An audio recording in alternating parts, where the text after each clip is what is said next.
अंदर का गर्भगृह है उसके सामने से एक गैलरी छोड़ते थे। वो ये मानते थे कि जब हम पूजा कर रहे हैं तो बाबा जो है उनके आने के लिए रास्ता होना चाहिए। तो मैं जाकर के उस गैलरी में खड़ी हो गई। मुझे नहीं पता था कि ये उन बाबा के लिए आने के लिए छोड़ी हुई है, और मैंने बस हाथ जोड़ के यही कहा कि बाबा मैं इंटरव्यू देने जा रही हूँ आपकी शरण में, और आपकी शरण में मैं हूँ, आप मेरे साथ चलेंगे, ऐसा कह के। और जब मैंने ऐसा कहा तो मुझे लगा कि एक हवा का झोंका आया है, और मैंने पीछे मुड़ के देखा, मुझे लगा जैसे कंधे पे किसी ने कुछ हाथ रखा और यूं झोंका सा लगा मुझे, और मैंने पीछे मुड़ के देखा तो कोई नहीं था।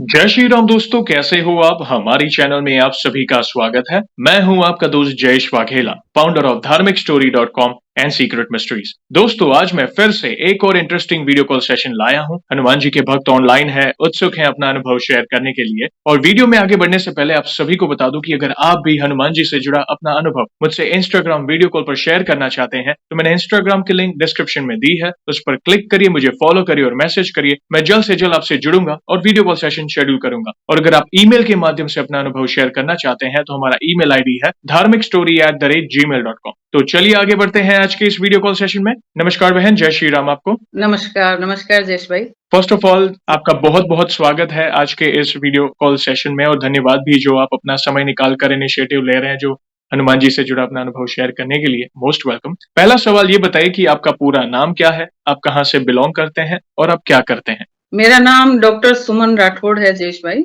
और मैं बीकानेर राजस्थान से हूँ। मैंने 38 वर्ष कॉलेज एजुकेशन में काम किया है, और एसोसिएट प्रोफेसर पोस्ट से अभी 4 महीने पहले ही मैं रिटायर हुई। बहुत अच्छा लगा जानकर, थैंक यू वेरी मच। और हम बहुत ही उत्सुक हैं आपके अनुभव को जानने के लिए। और जैसे आपको पता है कि ये जो सेशन है हमारे बालाजी महाराज से जुड़ा है, तो अगला सवाल उन्हीं से जुड़ा है कि ये बताइए कि जीवन में सबसे पहले आप हनुमान जी की शरण में कब गए, उनकी पूजा भक्ति कब शुरू की, कौन से पाठ वगैरह करते थे, और फिर जीवन में ऐसे कौन से अनुभव हुए हैं जिसमें प्रभु ने कोई असंभव कार्य संभव किया हो, या उनकी ऊर्जा महसूस की हो, या कोई संकेत मिले, या जो भी आपके अनुभव रहे हैं, आप पूरी जर्नी को वन बाय वन डिटेल में बता सकते हैं।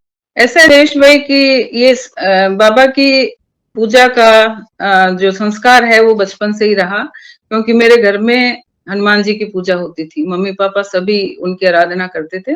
मम्मी को विशेष वो थी, उनके प्रति श्रद्धा भाव था, तो कई बार पूजा नहीं करते तो मुझे कहते थे, तो मैं वो पूजा करती थी। और मेरे भी मन पे ये छाप छोड़ती चली गई ये आराधना कि जो कुछ भी कहना है, कहीं भी कोई संकट आता है तो बाबा को कह दो तो वो काम हो जाएगा। तो ऐसे होते भी थे काम। और पर उस समय ये पता नहीं चलता था कि कभी ऐसा भी हम महसूस करें कि बाबा कृपा कर रहे हैं, क्योंकि इतनी समझ नहीं थी। ये जो क्लिक हुआ मुझे, ये काफी बाद में जाकर के मुझे क्लिक हुआ कि हाँ, ये सब काम बाबा की कृपा से हो रहे हैं। हुआ क्या कि जैसे मतलब मेरी पढ़ाई और इन सब चीजों में भी बाबा का विशेष योगदान रहा, क्योंकि मैं ये बात मतलब मेरे एजुकेशन की जो बात है वो 75 से 80s की बात कर रही हूँ मैं। उस समय हमारे राजस्थान में जो राजपूत समाज है उसमें बालिकाओं की एजुकेशन नहीं इतनी उनमें रुचि नहीं लेते थे, तो ज्यादा पढ़ाते नहीं थे, और मतलब जल्दी रहती थी शादी करने की, शादी कर दो और फ्री हो जाओ। तो मेरे फादर जो थे वो, मुझे भी पढ़ने में बहुत रुचि थी और उनको पढ़ाने में थी कि इनको मैं मतलब अच्छा शिक्षित करूं, और वो सफल भी हुए इसमें। तो उस समय क्या हुआ कि पढ़ाई का जो काम था वो मतलब उसमें बहुत कृपा रहती थी। मैंने कॉलेज एजुकेशन किया या स्कूल एजुकेशन किया, उस समय हर साल मेरी टीसी कटती थी, और उसके बाद मैं जैसे बाबा को कहती और वो मेरी अगले साल फिर एडमिशन होता, ऐसे करते करते मैंने पीएचडी कर ली। जो मेरे दिमाग में जो क्लिक हुआ बात, वो उस समय हुई जब बीए फाइनल करते करते मेरी शादी हो गई थी। और मैं बीकानेर आ गई, मेरे हस्बैंड बीकानेर रहते थे, तो मैं बीकानेर आ गई। और बीकानेर में आके क्या हुआ कि एजुकेशन मेरी चालू थी। इन लोगों ने भी, ससुराल वालों ने भी मेरी इच्छा देखकर मना नहीं किया, और मैं शादी के बाद भी पढ़ती रही। उस समय जैसे होता है कि नई दुल्हन आती है तो क्या आसपास की जो बच्चियां हैं वो उनके पास विशेष घेरे रखती हैं उनको। तो मेरे आसपास की जो मोहल्ले की बच्चियां थी 2-4, वो मेरे पास आती थी, मेरे हम उम्र थी, मैं 19 साल की थी उस समय। तो हम उम्र थी, वो आती थी, तो ऐसे करते करते हम बैठे थे एक दिन, तो कहा कि चलो आपको घुमा के लाते हैं बीकानेर में। मैं किसी को नहीं जानती थी, और बस मैं और मेरे हस्बैंड रहते थे। आसपास के जैसे पड़ोस की बच्चियां आ जाती थी। मैंने कहा हमारी तो दौड़ बाबा के मंदिर तक थी, तो मैंने कहा कोई अपने यहाँ बढ़िया मंदिर हो बाबा का, वहां चलते हैं। जी। तो हम लोग रवाना हुए, चले वहां से चले। उन्होंने कहा कि यहाँ ग्रेजुएट बालाजी का मंदिर है, आप पढ़ते हो भाभी साहब, तो ग्रेजुएट बालाजी मतलब उस मंदिर में विद्यार्थी ज्यादा आते थे। तो बोले वो मनोकामना पूरी करते हैं, और आप पढ़ रहे हो तो चलो आपको वहीं लेके चलते हैं। तो जयेश भाई हम वहां से चल पड़े, और वो मंदिर धीरे धीरे पैदल ही चले। तो वो मंदिर करते करते मेरे ख्याल में 6 या 7 किलोमीटर होगा, दूर हो गया काफी पैदल चलने में। हाँ, वहां पहुंचे, दर्शन किए, और दर्शन करके हम सब बाहर निकले। बाहर निकले तो मेरे मुंह से बाहर निकलने के बाद थकावट तो थी, मेरे मुंह से ये निकला कि काश आज तो बाबा टैक्सी में भेज देते। टैक्सी का मतलब ऑटो, ऑटो में, है ना। जी। तो काश बाबा टैक्सी में भेज देते फ्री में। और आप मानेंगे नहीं जयेश भाई, हम 2 कदम में चले हैं कि मेरे पास एक टैक्सी आकर रुकी, और वो बोलता है बैठिए। तो मुझे लगा मुझे कोई जानता नहीं, मैं कैसे इस टैक्सी में बैठ जाऊं, ना मैं ड्राइवर को जानती। तो मेरे साथ एक जो बच्ची थी, उन्होंने कहा कि आप बैठिए और अपन ये अपने को घर छोड़ देंगे। मैंने कहा मेरे पास पैसे नहीं है। तो बोले कोई बात नहीं, वो टैक्सी वाला बोला कोई बात नहीं आप चलिए। मैं आश्चर्यचकित, मैंने कहा मैं किसी को जानती नहीं, इतना बड़ा शहर है और मैं मतलब कैसे बैठे, क्या करें। खैर वो बोले कि आप बैठ जाओ, चलते हैं अपन। हम लोग बैठ गए, उस टैक्सी वाले ने हमें घर तक छोड़ा। और वो बाद में पता चला कि वो जो मेरे साथ बच्ची थी उसके भाई का दोस्त था वो, तो उन्होंने हमें घर छोड़ दिया। पर उस दिन मुझे ये क्लिक हुआ कि बाबा सुनते हैं। ये छोटी सी घटना है, लेकिन मुझे उस दिन से महसूस होने लगा कि अगर अभी मैं कुछ शायद बड़ा भी बोलती तो क्या पता वो भी पूरा होता, ऐसा मन में लगा मेरे को। तो ये यहाँ से मुझे महसूस होने लगा कि नहीं, वो सुनते जरूर। वरना ये कहने में भले ही छोटी बात लग रही हो, लेकिन इतने बड़े शहर में आपको कोई नहीं जानता और आपने मुंह से निकाला और उसी समय वो आके कहता है कि आओ बैठो। तो ये घटना जो है मुझे बहुत याद है, आज तक याद है। मेरा ध्यान जो है वो और अधिक बढ़ने लगा कि निश्चित बाबा सुनते। उसके बाद जयेश भाई मैंने पढ़ाई की, और पढ़ाई करने के बाद मुझे नौकरी की मुझे बहुत इच्छा थी कि मैं सर्विस करूं। हालांकि हमारे करवाते नहीं थे उस समाज में, तो भी मुझे उसके लिए बहुत संघर्ष करना पड़ा। ये 87-88 की बात है। तो उस समय मुझे बहुत संघर्ष करना पड़ा नौकरी की अनुमति लेने के लिए भी। उस समय क्या हुआ कि जब मैं इंटरव्यू देने जा रही थी, तो बीकानेर के बस स्टैंड पे हम लोग आए। हस्बैंड वाइफ सुबह 5 बजे बस पकड़नी थी। उन दिनों में ऑटोज बहुत नहीं चलते थे, तो हम लोग पैदल आए। पैदल आए तो वहीं बस स्टैंड पर ही एक बालाजी का मंदिर था, जिन्हें इच्छापूर्ण बालाजी कहते हैं। तो वो पे मंदिर था, और मैंने इनको कहा कि आप 2 मिनट रुको, मैं बाबा का दर्शन करके आती हूँ। वैसे तो रात दिन मेरे ध्यान उन्हीं का रहता था, कोई बात हो सारे दिन स्मरण रहता था, बाबा ध्यान में रहते थे।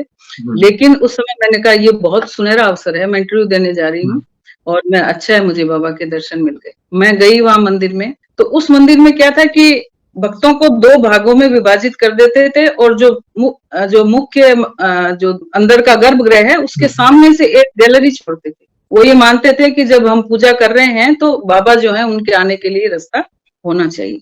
तो मैं जाकर के उस गैलरी में खड़ी हो गई। मुझे नहीं पता था कि ये उन बाबा के लिए आने के लिए छोड़ी हुई है। मैं वहां जाके खड़ी हो गई और मैंने हाथ जोड़े बाबा को, क्योंकि बस पकड़नी थी तो जल्दी कोई 2 मिनट में वहां खड़ी रही। और मैंने बस हाथ जोड़ के यही कहा कि बाबा मैं इंटरव्यू देने जा रही हूँ आपकी शरण में, और आपकी शरण में मैं हूँ, आप मेरे साथ चलेंगे, ऐसा कह के। और जब मैंने ऐसा कहा तो मुझे लगा कि एक हवा का झोंका आया है, और मैंने पीछे देखा, मुझे लगा जैसे कंधे पे किसी ने कुछ हाथ रखा और यूं झोंका सा लगा मुझे। और मैंने पीछे मुड़ के देखा तो कोई नहीं था। तो इतने में एक व्यक्ति बोले कि आप है ना इधर हो जाओ साइड में, ये बाबा के रास्ते के लिए। तो मैं साइड में होके हाथ जोड़ के मैं आरती चलती रही। मैं वापस हो ली क्योंकि मुझे बस पकड़ना था। और मुझे इतना विश्वास भर गया जयेश भाई, मुझे यूं लगा कि बाबा मेरे साथ हैं। और एट लास्ट वहां गई तो मैंने वहां पे देखा कि 20-25 कैंडिडेट थे, बहुत टफ कंपटीशन था। और मैंने तब तक मेरी पीएचडी भी पूरी नहीं हुई थी। मुझे लगा कि पता नहीं, पर बाबा का विश्वास था, और लास्ट में जाकर वो नौकरी मुझे मिली। और उस नौकरी के बदौलत बहुत अच्छा समय मेरी जिंदगी में बीता। जानते हैं आपकी अच्छी नौकरी मिल जाए तो उसके बाद तो सब बिल्कुल। अच्छा ही। प्रभु की महिमा अपार है, उनकी विशेष कृपा है आप पर। वैसे तो आपने जिस तरह शुरुआत की अपने अनुभव की, हम एक एक ऐसे टाइम में चले गए, यानी 30-40 साल पहले। मतलब उस टाइम में क्या दौर था महिलाओं के लिए। हालांकि अभी तो काफी मतलब जनरेशन्स आगे आ रही है, माँ बाप भी प्रोत्साहित कर रहे हैं लाइक लड़कियों को भी कि आप आगे बढ़ो, पढ़ो लिखो।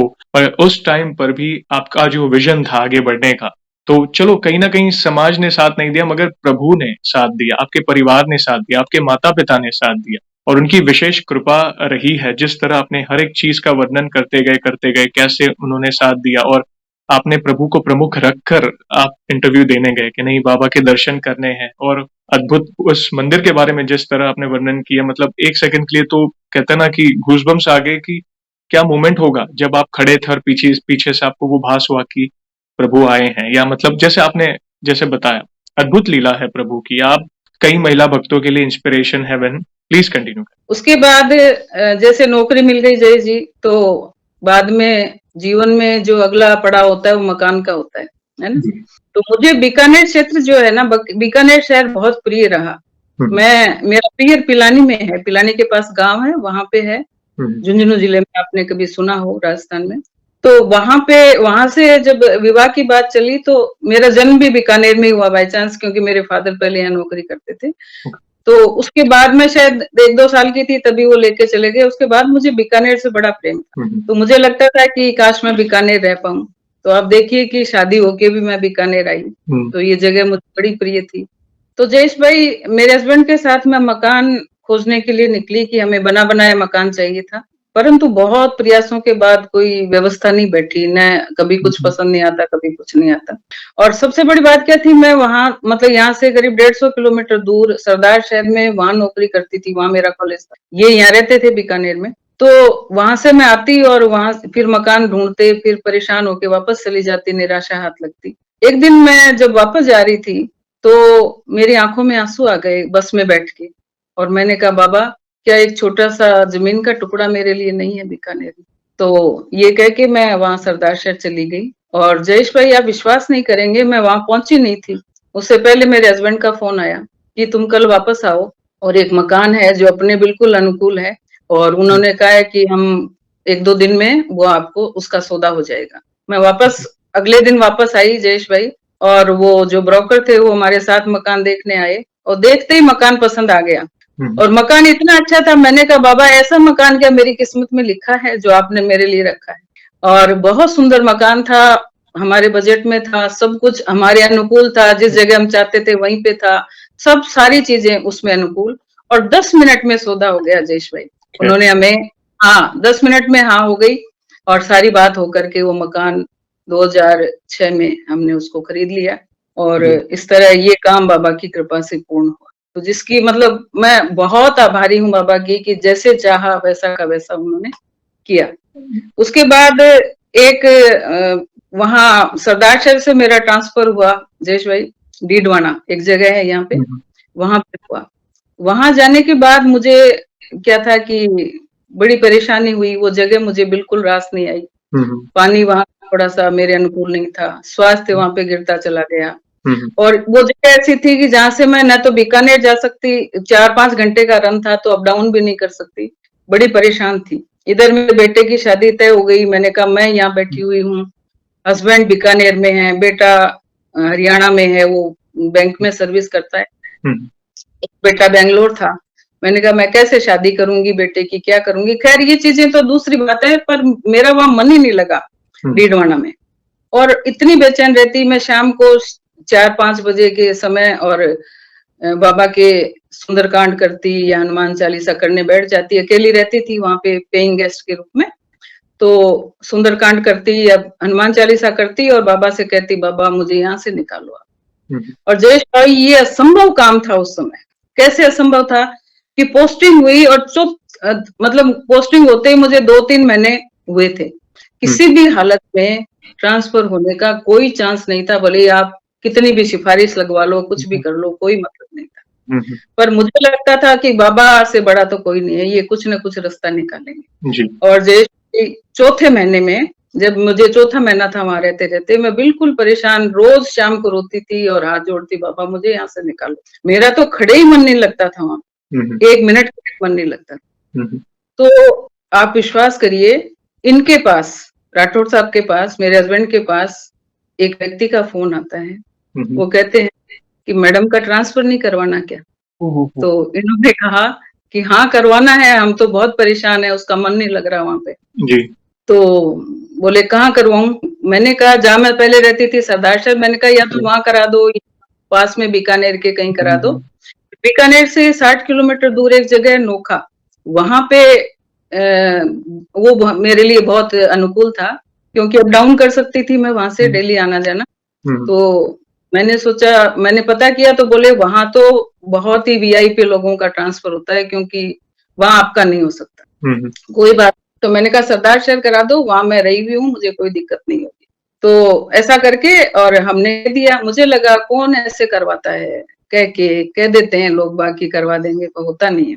फिर तीसरे दिन फोन आता है जयेश भाई कि मैडम का ट्रांसफर हो गया है, वहां सरदार शहर पोस्ट नहीं है, उसके आसपास कहीं पोस्ट नहीं है, और मैंने तो नोखा का कह दिया, नोखा ही होगा मैडम का। ओहो, अब क्या बात है। कितनी कृपा ईश्वर की कि मुझे जयेश भाई बीकानेर भी मिल गया, मैं शाम को बीकानेर आ जाती थी। मेरे बेटे की शादी की सारी शॉपिंग मैंने यहाँ पे आके कर ली, घर मिल गया, और सब कुछ जो है, सारी समस्याएं, जितनी भी समस्याएं उसमें दिख रही थी, सारी हल हो गई। यहाँ रह के स्वास्थ्य भी ठीक हो गया, और इस तरीके से ये बहुत बड़ी कृपा बाबा ने की। मेरे साथी थे, वो पूछे मैडम आपने कैसे करवाया, किससे सिफारिश की?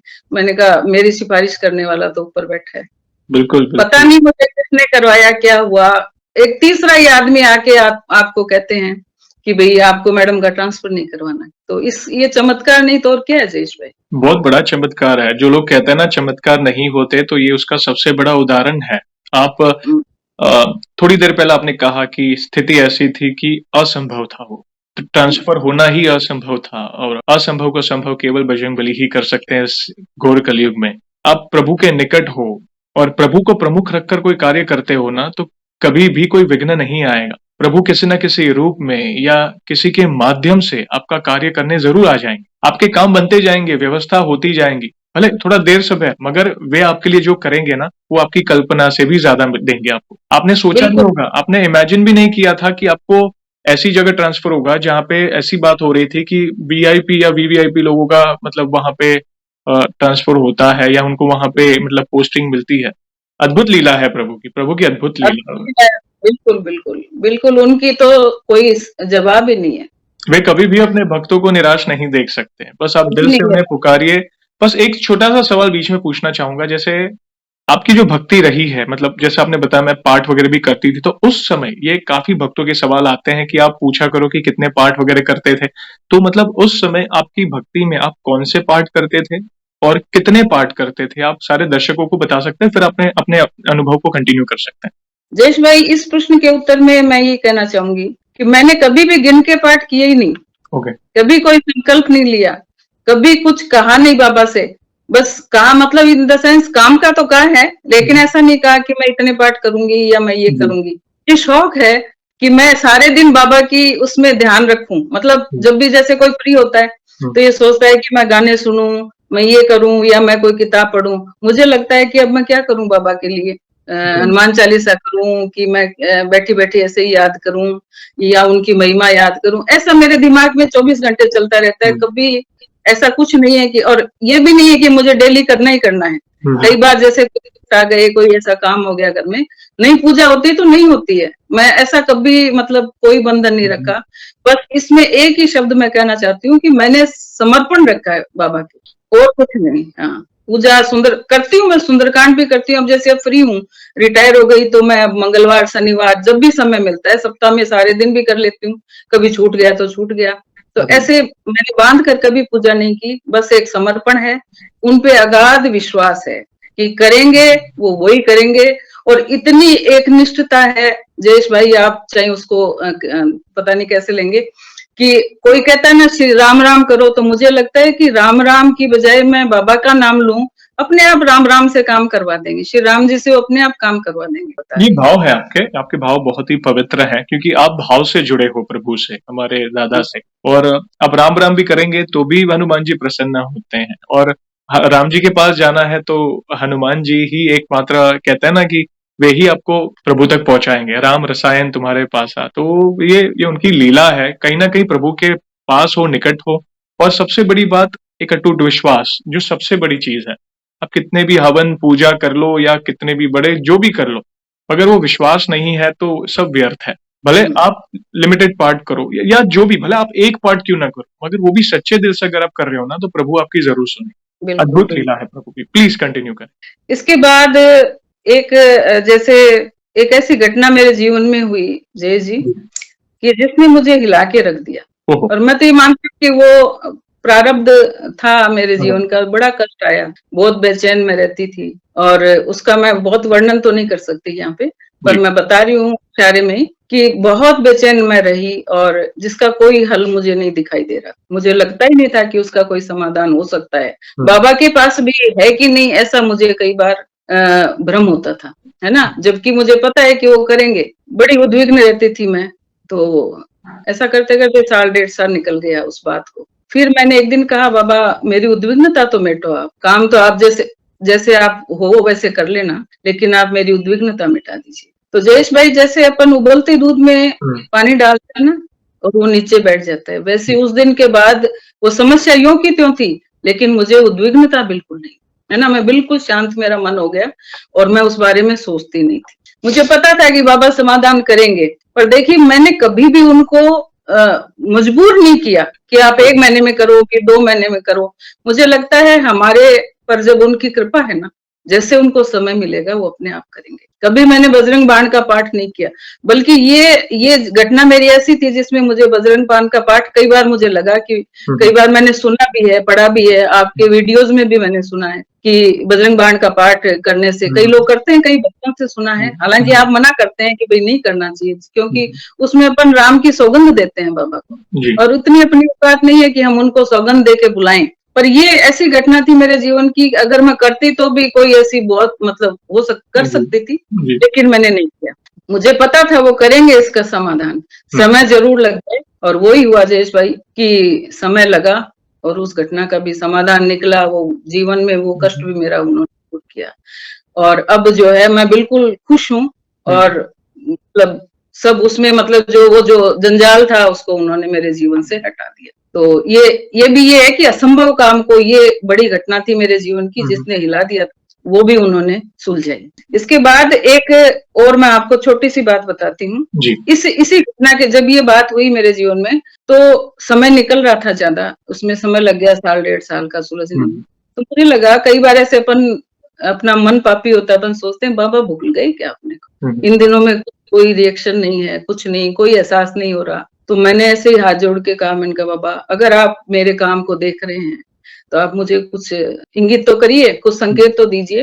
तो जयेश भाई, यहाँ राजस्थान में आपको पता होगा कि जयपुर के अलावा यहाँ आसपास हमारे बंदर नहीं है कहीं भी, क्योंकि यहाँ तो टीले हैं, टीलों में जंगल तो है नहीं, और इतनी गर्मी पड़ती है, कहीं कोई बंदर नहीं है। लेकिन एक दिन मैं 4 बजे जैसे सो के आराम करके उठी, तो मेरे घर में एक बड़ी खिड़की है, और उससे बाहर का दृश्य दिखाई देता है, जो घर का जो मेन गेट है वो दिखाई देता है। मैं उठी और मैंने देखा, खड़ी हुई, तो वहां पे एक बंदर बैठा। जब भी मैंने ये कहा ना, उसके 3-4 दिन बाद वहां पे बंदर बैठा और खिड़की से मेरे तरफ देख रहे हैं।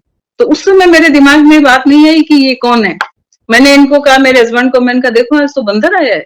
देखा, उन्होंने पीछे मुड़ के मेरी तरफ देखा, और मैं 2 मिनट उनको देखती रही। उन्होंने 2 बार मेरी तरफ पीछे मुड़ के देखा और खट से दीवार से नीचे उतर गए। मैंने इनको पीछे पीछे भेजा, मैंने कहा देखो बंदर कहाँ गया। तब भी मेरे ये नहीं कि कोई बाबा का वो है, मतलब बिल्कुल कोई स्मृति नहीं इस तरह की कि भाई वो ऐसा हो सकता है। फिर वो ये बोले, गेट के तरफ गए, बोले दिखाई नहीं दिया बंदर। तो बिल्कुल सामान्य बात से हमने उस बात को लिया। जैसे मैं अंदर गई तो मुझे लगा, अरे ये तो बाबा हो सकते हैं, है ना, उनका संकेत है निश्चित रूप से।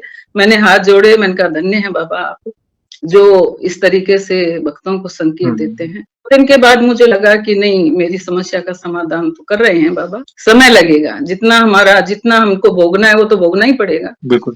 तो उसके बाद बाबा ने उस समस्या का समाधान कर दिया, है ना। तो ये मतलब ये बहुत कहीं के बाद मैंने कोई बंदर नहीं देखा जयेश भाई, उससे पहले कभी नहीं देखा। यहाँ पे आए कितने साल हो गए, मैंने कभी कोई बंदर नहीं देखा। और वे आए थे, वो कहते हैं ना कि मैंने पहले ही कहा, किसी ना किसी रूप में आकर वे आपको एक आश्वासन इनडायरेक्टली मिल जाएगा कि आप चिंता ना कर, मैं तेरे साथ हूँ, चिंता ना बात कर। हूँ। क्योंकि देखो, बिल्कुल, बिल्कुल। प्रारब्ध से कोई नहीं बच सकता, नियति को कोई टाल नहीं सकता। अप्स एंड डाउन्स आएंगे हमारा। चलो अभी सब सही है, हमारे कर्म अच्छे हैं, हम प्रभु की शरण में, अगर पिछला कोई प्रारब्ध है वो हमें भोगना ही पड़ता है। मगर आप प्रभु की शरण में हो, अगर आपका विश्वास अटूट है प्रभु के प्रति और आपने समर्पित कर दिया है ना अपने आप को प्रभु के प्रति, तो प्रभु एक अलग ही कॉन्फिडेंस देंगे। जैसे आपने कहा, दुख तो था ही, मगर फिर एक कॉन्फिडेंस था। दुख था मगर दुख लगा नहीं। आपको विश्वास था कि प्रभु थे हमारे साथ, वे ही इसका निवारण लाएंगे, और निवारण भी आया था उस सिचुएशन का, जैसा आपने बताया। तो मैंने कहा ना, असंभव को संभव केवल वे ही कर सकते हैं। बस सच्चे दिल से उन्हें पुकारो, वे किसी न किसी रूप में या किसी के माध्यम से वे आपकी सहायता करने दौड़े चलेंगे। अद्भुत लीला प्रभु की। प्लीज कंटिन्यू करें। उसके बाद जयेश भाई, जीवन में क्या हुआ कि एक दुखद घटना हुई। मेरी छोटी सिस्टर है, हम लोग 4 बहन हैं। ओके। और आप देखिए, बाबा की कृपा से हम चारों ही गजटेड पोस्ट पे हैं। कहाँ तो मैं पढ़ नहीं रही थी, और कितनी उस मुश्किल से मैंने पढ़ा। उसके बाद स्थिति ये बनी कि हम चारों बहनों में चारों लगातार पढ़ती चली गई, और चारों ही सरकारी सर्विस में, सरकारी नौकरियों पे हैं, और चारों गजटेड पोस्ट पे। तो ये भी बाबा की कृपा है। और वो चारों, हम सभी बहन भाई जो है ना, बाबा की कृपा पे ही निर्भर हैं, क्योंकि घर में माहौल सबने वैसा ही देखा। मेरी छोटी बहन के साथ घटना हुई, उसके पति जो है वो सड़क दुर्घटना में एक्सपायर हो गए। तो वो मेरे से काफी छोटी है, और मतलब हम सभी बड़े विचलित हो गए। वो बड़ी लाडली है हम लोगों की, तो हम सब बहुत दुखी हुए। परंतु मैंने उसको यही कहा, मैंने कहा कि तुम बाबा के पैर पकड़ ले, और सब अपने आप संभव हो जाएगा, सब कुछ वो तेरी जिंदगी। एक तरफ अब रास्ता बंद किया है तो वो खोलेंगे दूसरे। और जयेश भाई, आप विश्वास करिए, 1.5 साल में, उसके हस्बैंड को गए 1.5 साल हुआ है, इतने में उसकी सरकारी नौकरी लग गई। वो फर्स्ट ग्रेड में अंग्रेजी व्याख्याता में उसका सिलेक्शन हो गया। तो बड़ी बात क्या हो, पहले वो प्राइवेट उसमें जॉब करती थी स्कूल में, और इंग्लिश इसमें अब सरकारी नौकरी उसकी लग गई। तो कम से कम ये तो हुआ ना कि भाई आगे भविष्य सिक्योर हो गया। बिल्कुल। तो ये भी बाबा की कृपा से है। वो भी बाबा की बहुत पूजा करती हैं, और सब कुछ अब हम लोग जो भी कोई कष्ट आता है ना, तो कि बाबा जाने अपने को। तो इस तरीके का समर्पण हमारे परिवार में रहता है। अब एक बहुत छोटी सी घटना बताती हूँ जयेश भाई जी। एक बार क्या हुआ कि मैं बीकानेर से सरदारशहर जा रही थी। मेरा बीकानेर हो चुका थी पोस्टिंग, तो सरदारशहर कॉलेज में कुछ काम अटके रह गए थे, तो उसके लिए मैं वहां जा रही थी जी। तो मैंने डेट देख करके और वो आगे टाइम दे दिया कि मैं फलानी तारीख को आ जाऊंगी और अपन ये काम करेंगे। मैं यहाँ बीकानेर से सरदारशहर के लिए रवाना हुई। रास्ते में ऐसे मोबाइल देखते देखते मुझे पता चला कि आज बाबा का जन्मदिन है, और मंगलवार भी था उस दिन, और बाबा का जन्म। अब मुझे इतना मुझे लगा कि अरे आज बाबा का जन्मदिन। पहले मुझे याद था कि बाबा का जन्मदिन आने वाला है, और उस दिन मेरे दिमाग से निकल गया, क्योंकि डेट वो दे दी और डेट के आधार पे चलते हैं, तो वो डेट के हिसाब से मैं वहां से रवाना हुई। रास्ते में मुझे इतना पछतावा हुआ, मैंने कहा अरे आज नहीं, 1-2 दिन ठहर के मैं अपन डेट डिसाइड कर लेते। आज तो मुझे पूजा भी करनी थी, बाबा के लिए प्रसाद बनाती। हम लोग इधर चूरमा चढ़ाते हैं बाबा को ज्यादातर हाथ से बना के, तो उनके जन्मदिन पे तो मैं बनाती तो मैंने कहा चूरमा भी रह गया आज तो, और बड़ा हो गया, मैं बाबा के मंदिर जा पाऊंगी, कितने साल में एक बार तो आता है जन्मदिन, और अपन मुझे बड़ा पछतावा होता रहा। फिर मैंने कहा ठीक है, कोई बात नहीं, बाबा की इच्छा, या तो मैं जल्दी आ गई तो फिर करूंगी। ऐसा सोचते सोचते मैं जा रही थी। तो वहां मेरे एक बुआ रहती हैं सरदारशहर में, रिश्ते में बुआसा है मेरी एक, वो रहते हैं, उनके हस्बैंड वहां पे बड़े अच्छे नामी डॉक्टर हैं, सम्मानित व्यक्ति वहां के, वो लोग रहते हैं। तो मैं वहां पहुंच गई, कॉलेज में काम कर रही थी। उनको पता था बुआसा को कि मैं सरदारशहर आ रही हूँ। तो कॉलेज में जब मैं काम कर रही थी तो उनका फोन आया कि सुमन काम हो गया क्या तुम्हारा? मैंने कहा नहीं, थोड़ा देर लगेगा, आधी घंटा। तो बोले तो ठीक है, तू आजा, फिर अपन बाबा के मंदिर चलते हैं। तो वहां पे सरदारशहर में एक बहुत बड़ा मंदिर है जयेश भाई, साला बाबा का मंदिर है, इच्छा पूर्ण बालाजी बोलते हैं उनको। और में विलक्षणता ये है कि वहां पे बाबा की राजा के रूप में बैठे हुए मूर्ति है बड़ी। देश में शायद वो 1-2 जगह ऐसी मूर्तियां हैं जहाँ पे बाबा राजा बनकर बैठे हुए। अधिकांश मंदिरों में तो वो या तो खड़ी मूर्तियां होती हैं, या वो दास के रूप में भगवान के चरणों में बैठे रहते हैं, इसी रूप में होती है। और वहां पे वो राजा बन के बैठे हुए हैं। और सालासर धाम जो है ना, उन्हीं का वो विग्रह, मतलब उसी वही स्वरूप वहां पे पूजा जाता है, सालासर धाम। वहां पे सरदार शहर में एक सेठ थे, मालू जी, जिनके कुबेर नाम से उनकी व्यवसाय है बहुत बड़ा। उन्होंने वो मंदिर बनवाया। तो जब मैं सरदार शहर रहती थी उन दिनों में वो मंदिर बना, और रामभद्राचार्य जी ने उसकी प्राण प्रतिष्ठा की थी। तो हम सब उसके साथी थे। और परंतु थोड़ी सी वो क्या था कि वो शहर से दूर था 5-7 किलोमीटर। तो हम लोग गाड़ी होती तभी जा पाते थे, नहीं तो वहां नहीं जा पाते। तो मैं जब सरदार शहर थी तब तो मैं बुआ सा दोनों हम आ जाते, वहां पाठ वाठ करके और आते थे। तो बुआ सा ने कहा कि आज है ना पूर्णिमा है, बाबा का जन्मदिन है, तू आजा, कॉलेज का काम निपटा के जल्दी और अपन मंदिर चलेंगे। तो मैंने हाथ जोड़े, बाबा कहाँ काम करते हो आप? मुझसे इतनी खुशी हुई। मैंने कहा चलो, ये तो कम से कम हुआ कि मैं मंदिर जा पाऊंगी। तो मैं वहां गई, बुआसा के साथ मंदिर गए, हमने वहां पे पाठ किया। वहां पे देखा कि वहां के 56 भोग सजे हुए थे बाबा के लिए। बहुत सुंदर दृश्य था और बिल्कुल गदगद हो गए भगवान को देख के। और फिर जब मैं निकलने लगी तो वहां पे प्रसाद दिया उन लोगों ने, तो मुझे बूंदी का प्रसाद दिया। ये तो जानते नहीं थे, मुझे बूंदी का प्रसाद दिया। डॉक्टर साहब को जानते थे, वो भी हमारे साथ थे, और बुआ साहब उनकी पत्नी है तो उनको भी जानते थे जी। मुझे बूंदी का प्रसाद दिया, बुआ साहब को उन्होंने ड्राई फ्रूट्स दिए। मेरी बड़ी इच्छा रहती है कि मैं प्रसाद के रूप में ड्राई फ्रूट्स लूं, है ना, बाबा से। तो खैर मुझे नहीं दिया, मैं चुपचाप अपना प्रसाद लिया मैंने, बुआ साहब ने अपना लिया, और हम लोग लगा के और बाहर आ गए। डॉक्टर साहब उनसे बातचीत कर रहे थे, क्योंकि वो तो जानते थे पुजारी वगैरह, सरदार शहर के बहुत माने हुए व्यक्ति हैं जी। तो उनसे बातचीत करते रहे, और उन्होंने अपना फेरी वेरी दी और वो भी बाहर आ गए। और फिर हमने वहीं वहां से फिर हम घर आ गए। घर आके रात को मैं वहीं रुकी, सुबह रवाना होने लगी। हाँ, वहां पे जो बात मैं मुख्य थी वो भूल गई कि वहां जब मैं 56 भोग देख रही थी, मैंने कहा क्या क्या चढ़ा हुआ है बाबा के। तो मैंने देखा एक बड़ी केक, इतनी बड़ी केक से बाबा को उन्होंने भोग लगाया। पुजारी ने बताया कि आज मालू जी ने स्वयं आकर के केक काटा है, जिन्होंने मंदिर बनवाया था ना मालू जी, कि हाँ, कि वो मंदिर बाबा के जन्मदिन पे आते हैं, केक चढ़ाते हैं। तो आज उन्होंने ये केक उन्होंने स्वयं आके सुबह काटा। आप जल्दी आते तो आप उनके साथ केक काट सकते थे, मतलब सामने वहां रह सकते थे, देख सकते थे। अब मेरे मन में जयेश भाई वहां मंदिर में खड़े खड़े ये हो कि आज तो केक मिले, तब बाबा का जो बाबा के चढ़ा हुआ प्रसाद, ये केक मुझे कैसे मिले? अब मैं मांग भी नहीं सकती, ऐसे मुझे लगा कि खैर कोई नहीं, ऐसे मन में करके मैं रह गई। अब मैं अपना प्रसाद लेके हम लोग जैसे बाहर आ गए। सुबह फिर मैं जब रात को बुआसा के पास रुकी, सुबह जब वापस रवाना होने लगी तो बुआसा ने कहा कि सुमन ये सारा प्रसाद तुम ही ले जाओ, हम तो 2 जने हैं, मेरे शुगर है, हम खाते नहीं है, तो तुम ये सारा प्रसाद ले जाओ। तो उन्होंने वो सारा पैक कर दिया डब्बे में, और मैं उसको लेकर के आ गई। तो भी जयेश भाई मेरा सारा ध्यान उस केक में कि बाबा ने मुझे केक कि बाबा का केक मुझे नहीं मिला। आके घर आ गई मैं बीकानेर, और मैंने इनको बताया, मैंने कहा कल तो बड़ा अच्छा हुआ मेरा, मैं इच्छापूर्ण बालाजी जाई और बड़ा मेरा अच्छा दिन निकला। वहां पाठ वाठ किया, इतने भक्त आए हुए थे, सबसे मिले, पुराने परिचित थे उनसे मिले।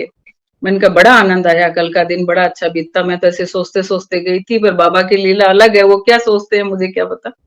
खैर घर आके मैंने वो डब्बा खोला जयेश भाई, उसमें इतना केक भरा हुआ था। जब प्रसाद का डब्बा खोला, 3 दिन नहीं खा सकती, इतना सारा केक उसमें भरा। और मैं गदगद हो गई। मैंने कहा बाबा आप कितनी मतलब सुनते हैं, छोटी सी बात है लेकिन भक्त का कितना वो ध्यान रखते हैं जयेश भाई की कोई सीमा नहीं है। और आज तक मुझे वो याद है, मैं आंखों में आंसू आ गए मेरे। मैंने कहा देखो, मांगा भी तो क्या बाबा से, आज पता नहीं क्या मांगते क्या मिलता। कल्पना से भी ज्यादा देते हैं हर बार हर बार। वे बड़े दयालु हैं, वे दया के सागर हैं, उन्हें सब पता है मेरे भक्त को क्या चाहिए।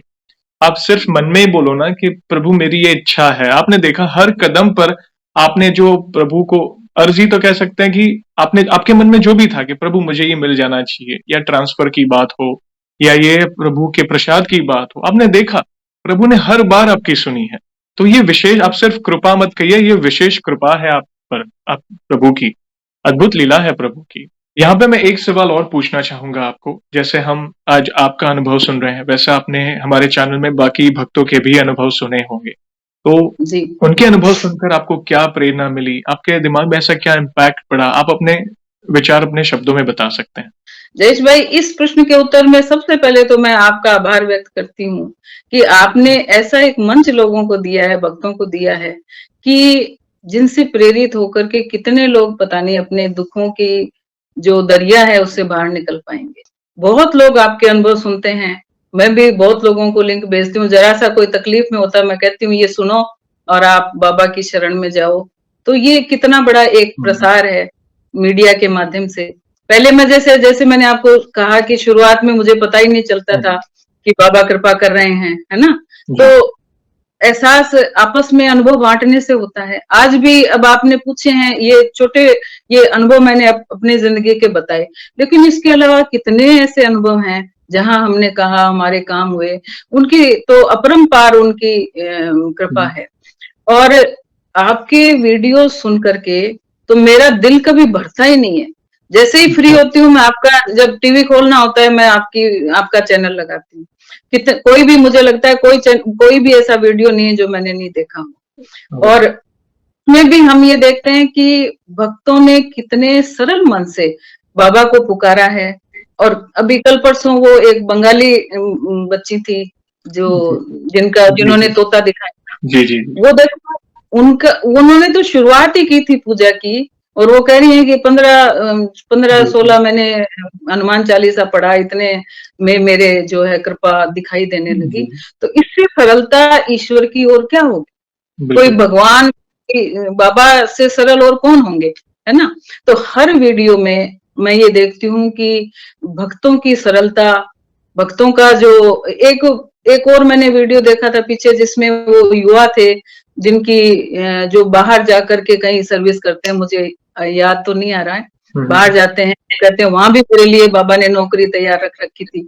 और एक वो जो पैदल जाते हैं, पैदल यात्रा की, जिनके लिए पानी का इंतजाम करते हैं बाबा, जोधपुर वाले दीपक शर्मा, बागेश्वर धाम चल के जाते हैं जोधपुर से 1000 किलोमीटर। हाँ हाँ, वो तो इस तरह के बहुत सारे वीडियो हैं। कितनी लेडीज का मनोबल वो बढ़ाते हैं, घर संसार से दुखी होती हैं, कई बार गृहस्थी में बड़ी बड़ी कष्ट, किसी के बच्चे को के कष्ट का निवारण करते हैं। तो कहाँ कहाँ हम देखें, कण कण में बसे हुए हैं बाबा। तो उनको तो देखने की जरूरत है, उन पे विश्वास करने की जरूरत है, वो तो हाजिर खड़े हैं। बिल्कुल। और बिल्कुल जैसे रामचंद्र जी के काज उन्होंने संवारे, वैसे भक्तों के तो वो संवारेंगे ही संवारेंगे। बिल्कुल। इतना साधु संत के तुम रखवारे, वे संतों सज्जनों की सहायता करने आज भी इस कलयुग में विराजते हैं। पूरे ब्रह्मांड में आज भी सशरीर विचरण कर रहे हैं। तो वे बड़े दयालु हैं। बस आप सच्चे दिल से स्मरण करो चालीसा। इनफैक्ट आप चालीसा नहीं भी करेंगे, आप सच्चे दिल से मात्र राम नाम का भी स्मरण करेंगे ना, बड़ा मतलब उनको बहुत प्रिय है राम नाम। वे दौड़े चले आएंगे आपकी सहायता करने। बस वो भाव आपका पवित्र होना चाहिए। वे हर सिचुएशन से हर कठिन सिचुएशन से आपको वे बाहर निकालेंगे। अद्भुत लीला। थैंक यू वेरी मच, आप जो इतना प्यार और सपोर्ट दे रहे हैं। ये जो कार्य है ऐसा समझो प्रभु ही करा रहे हैं, हम तो नियमित है। मैं हर सेशन में कहता हूँ, जैसे आज मैं गुजरात में हूँ, आप राजस्थान में हो, जोड़ने वाले प्रभु है, वे जरूर आज आपकी वाणी को सुन रहे होंगे। थैंक यू वेरी मच अपने प्यारे प्यारे अनुभव साझा करने के लिए। एक सवाल और पूछना चाहूंगा। वैसे तो हमारे पास इतना सामर्थ्य नहीं है, मगर फिर भी वन लाइन में अगर आपको हमारे बालाजी महाराज का बखान करना है तो किस तरह करना चाहेंगे? यश भाई, मुझे दो जो चौपाइयां हैं ना वो बड़ी प्रिय हैं सुंदरकांड से। हाँ, तो मैं एक तो ये कहना, ये जो है कहीं रीछपति सुन हनुमाना, का चुप साध रहे बलवाना, है ना। यहाँ पे का चुप साध रहे बलवाना, ये जो पंक्ति है ना, इतने भाव इसमें भरे हुए हैं कि इतने बलवान होकर कितने मतलब चुप बैठे हुए हो आप, क्यों चुप साधी हुई है, क्यों, क्या क्या सोच रहे हो। ये सारी चीजें जो है ना, ये मुझे बड़ी हृदय में बैठ जाती हैं कि जो व्यक्ति इतनी शक्ति से भरा हुआ है वो कितना मासूम बनकर बैठा हुआ है ना। और जो जामवंत जी हैं वो उनको जगाते हैं कि हनुमान तुम क्यों चुप बैठे हो, है ना, क्या सोच चुप बैठे हो। तो एक तो मुझे ये दो पंक्तियां बहुत अच्छी लगती हैं। उसके बाद जब हनुमान जी सीता जी की सुधि लेकर लौटते हैं, है ना। जाय पुकारे ते सब बन उजार जुबराज, सुन सुग्रीव हर्ष कपि करी आए प्रभु काज।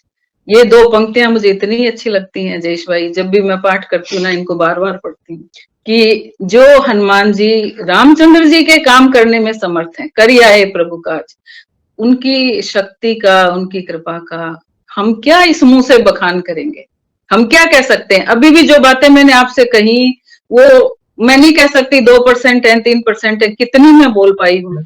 मेरा जीवन तो पूरा उनकी कृपा का से भरा हुआ है। उन्होंने मतलब मेरी औकात से बढ़कर, मेरी सामर्थ्य से बढ़कर उन्होंने इतना प्यारा जीवन मुझे दिया, है ना। जैसे मैंने बचपन से उनकी आराधना की, तो धन से, वैभव से, सम्मान से, सब चीजों से इतनी अच्छी नौकरी दी, बच्चों को पढ़ाना। और जीवन में सबसे बड़ी बात यह है कि देखिए, अध्यापिका जो होती है ना, वो जैसे वकील है तो उनको झूठ करना पड़ता है, डॉक्टर होते हैं उनको आजकल कमीशन खोरी है, पता नहीं कितने गलत काम कर। अध्यापक एक ऐसा पेशा है जयेश भाई जिसमें आपको कुछ भी गलत नहीं करना, आपको सच्ची बात बोलनी है ना। बच्चों को पढ़ाना है, अगर आप ईमानदार हैं पेशे के प्रति तो आपका जीवन कितने पापों से बच जाता है।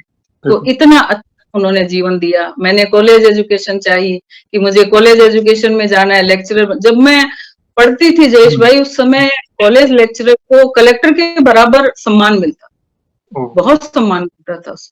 वो माहौल बहुत अलग था और इसीलिए मैंने सोचा कि मुझे कॉलेज लेक्चरर बनना है। और उन्होंने पूरे जीवन में जैसे 1-2 कॉलेज बदले किए तो भी वही रास्ता मुझे उन्होंने दिया। तो प्रभु बाबा हमारा अपरंपार है, जिनकी कोई सीमा नहीं, रामचंद्र जी के काज संवारने वाले, उनके हम क्या गुणगान करेंगे अपने मुंह से। हम तो असमर्थ हैं, वे परमपिता परमात्मा है और उन्हें तो सब पता है अपने भक्तों को क्या चाहिए। और आपके परिवार पर विशेष कृपा है, आपका पूरा परिवार उनकी छत्र छाया में है। आप हमें भी आशीर्वाद, हम आशीर्वाद लेने लायक है आपसे। हमें आशीर्वाद दीजिए कि ये जो कार्य है ये और आगे बढ़े और प्रभु नाम की महिमा ज्यादा से ज्यादा लोगों तक पहुंचे। स्पेशली आज का जो युवा है बहुत कनेक्ट हो रहा है और आज कहीं ना कहीं आपके अनुभव सुनकर कई लोग इंस्पायर होंगे कि प्रभु को साथ में रखकर, प्रभु को प्रमुख रखकर अगर हम कोई कार्य करते हैं। देखो, आप उस टाइम का जो आपने माहौल हमें एक्सप्लेन किया, कितने चैलेंजेस आए थे। एक महिलाओं के लिए उस समय शिक्षा प्राप्त करना बहुत चैलेंजिंग था, मगर फिर भी आपने प्रभु को याद किया और जैसे जैसे आपको आगे सफलता मिलती गई, आपकी भक्ति भी बढ़ती गई, आपका विश्वास और अटूट होता गया। ऐसा नहीं कि सफलता मिल गई फिर आप प्रभु को भूल गए। आपने एक एग्जाम्पल सेट किया है, तो थैंक यू। और ऐसा नहीं है कि सक्सेस मिलने के बाद आप बिल्कुल भूल गए, आप आज भी अपनी सफलता का श्रेय प्रभु को देते हैं। तो ये बहुत बड़ा लाइफ लेसन जो भी भक्त देख रहे हैं वो सीख सकते हैं। और ये दास्य भाव आया कहाँ से? हमारे प्रभु से, क्योंकि हनुमान जी क्या कहते हैं, इतने बड़े बड़े पराक्रम किए हैं, उनके बिना रामायण भी अधूरी। कहते हैं ना, हमारे हनुमान जी के बिना तो रामायण भी अधूरी है। और इतने बड़े पराक्रम करने के बाद उन्होंने क्या कहा? जो भी हुआ श्री राम जी के आशीर्वाद से हुआ, श्री राम जी की कृपा से हुआ। तो हनुमान जी से हमने ये नहीं सीखा तो क्या सीखा? दास्य भाव सबसे बहुत इंपॉर्टेंट चीज है। अगर हम दास्य भाव रखेंगे तो हमें अहम नहीं आएगा, वो मैं और मेरा की लालसा नहीं आएगी, क्योंकि जो भी हो रहा है प्रभु की इच्छा से हो रहा है। थैंक यू वेरी मच बहन, अपने प्यारे प्यारे अनुभव साझा करने के लिए। और इन फ्यूचर भी ऐसी कोई भी जी बोलिए। एक बात और कहना चाहती हूँ जयेश भाई, आपने आज के युवाओं का नाम लिया जी, तो मैं ये कहना चाहती हूँ कि आज का युवा जो है ना, बहुत मेहनती है, बहुत काम करता है, लेकिन यहाँ अपने जो ये सोशल मीडिया है, इस आधार पे कुछ भटकाव भी उनको मिलता है ना, भटक जाते हैं या कोई रास्ता नहीं मिलता। जैसे कि अधिकांशतः ये सुनने में आता है कि भाई दिशाहीन है ना, और उनको दिशा नहीं मिलती है। तो इस आपके चैनल के माध्यम से मैं उनको ये कहना चाहती हूँ कि आप ईश्वर की शरण में जाइए, वो आपको सद्बुद्धि देंगे। बल बुद्धि विद्या देवहूं हरहूं कलेश विकार। मन से इतनी बेचैनी रहती है युवाओं में कि क्या करूं क्या न करूं। आप देखिए कि जो है आत्महत्या करने का रेशो बढ़ता जा रहा है, या मेंटल जो आजकल मेंटल जो बीमारियां हो रही हैं, मानसिक रोग, डिप्रेशन, एंजाइटी, उनके ऊपर प्रेशर इतना रहता है। प्रेशर लेने की जरूरत ही नहीं। मैं कहती हूँ आप बाबा की शरण में चले जाओ, न आपके दिमाग पे कोई प्रेशर रहेगा, न कुछ, वो अपने आप मार्गदर्शन करते हैं और आपका जीवन इतना सुंदर हो जाएगा कि आपको बल भी मिलेगा, विद्या भी मिलेगी, बुद्धि भी मिलेगी। ये हमारे हनुमान बाबा ये एक ऐसे देवता हैं चिरंजीवी, और ईश्वर की, राम की कृपा इनके ऊपर है कि आपको कहीं कुछ देखने की जरूरत नहीं है। आप एक इनकी शरण में जाकर सब कुछ पा सकते हैं। मैं तो युवाओं को यही आज आपके चैनल के माध्यम से संदेश देती हूँ, क्योंकि मैं देखती हूँ बेचारे बच्चे बहुत भटके हुए हैं, बच्चे बड़े बेचैन रहते हैं, और बेरोजगारी, ये सारी चीजें वो अपने आप तय कर देंगे। आपको चिंता करने की जरूरत नहीं, आपके लिए सारा साधन वो जुटाएंगे। बस बिल्कुल समर्पित भाव से आप उनकी पूजा अर्चना करो और पवित्र मन रखो। छल छद्म उन्हें नहीं बाता। अपन सोचें कि अपना काम निकल गया, बाबा को भूल जाओ, या बाबा से काम निकलवा के आप हंस रहे हो, मुस्कुरा रहे हो, ये सब चीजें यहाँ नहीं चलती। यहाँ तो निश्चल भाव से आप ईश्वर के सामने स्मरण करो, वो आपको अपनी शरण में ले लेंगे और उसके बाद आपको चिंता करने की जरूरत नहीं। तो बहुत अच्छा लगा जयेश भाई, और मेरा भी मन हल्का हुआ। जब से आपके वीडियो देखती हूँ ना, मेरा मन करता है कि मैं आपसे बात करूं और इस वीडियो के माध्यम से कुछ कह सकूं, क्योंकि मैंने बहुत पाया है हनुमान जी की कृपा से। और ईश्वर सब पे कृपा करें, सबको इतना ही दें और बहुत दें, सब पर अपनी कृपा बनाएं। यही संदेश आज मेरा। आपका बहुत बहुत धन्यवाद, बहुत इंपॉर्टेंट संदेश दिया है। और कहते हैं ना, हम भाग्यशाली समझते हैं कि हमें आज आपका अनुभव सुनने मिला। Thank you very much. कहीं ना कहीं किसी 100 में से किसी एक बंदे का भी अगर जीवन बदल रहा है, कहते हैं ना, कि आपका अनुभव देखकर, तो ये हमारा जो कार्य है वो सार्थक है। बस मैं यही मानता हूँ। थैंक यू वेरी बहुत मच। लोगों का बदल रहा है जयेश भाई, मैं ये कह रही हूँ आपको। जी जी, हाँ, आपका बहुत बहुत धन्यवाद। और इन फ्यूचर भी ऐसी कोई भी अनुभूतियां हो आपके साथ, आपके परिवार में किसी के साथ, तो प्लीज हमसे जुड़ेगा। हम वीडियो के माध्यम से आपके अनुभव को भक्तों तक फिर से पहुंचाना चाहेंगे। सेशन को एंड करने के पहले आपको तो पता ही है कि हम ऐसे ही एंड नहीं करेंगे। प्रभु श्री राम का और हनुमान जी के नाम का जयकारा कर कर ही सेशन को एंड करेंगे। तो आप जुड़िए। जो भी भक्त जहां कहीं से इस सेशन को देख रहा है, भारत में है, भारत के बाहर है, चल फिर रहा है, ऑफिस में, किचन में, ट्रैफिक में, प्लीज जयकारे में जुड़िए और फिर सेशन को हम एंड करेंगे। तो बोलिए सियावर रामचंद्र की जय। पवन सुत हनुमान की जय। वंस अगेन बहन, थैंक यू वेरी मच अपने प्यारे प्यारे अनुभव शेयर करने के लिए। जय श्री राम, जय हनुमान। जय हनुमान। धन्यवाद जयेश भाई। धन्यवाद धन्यवाद।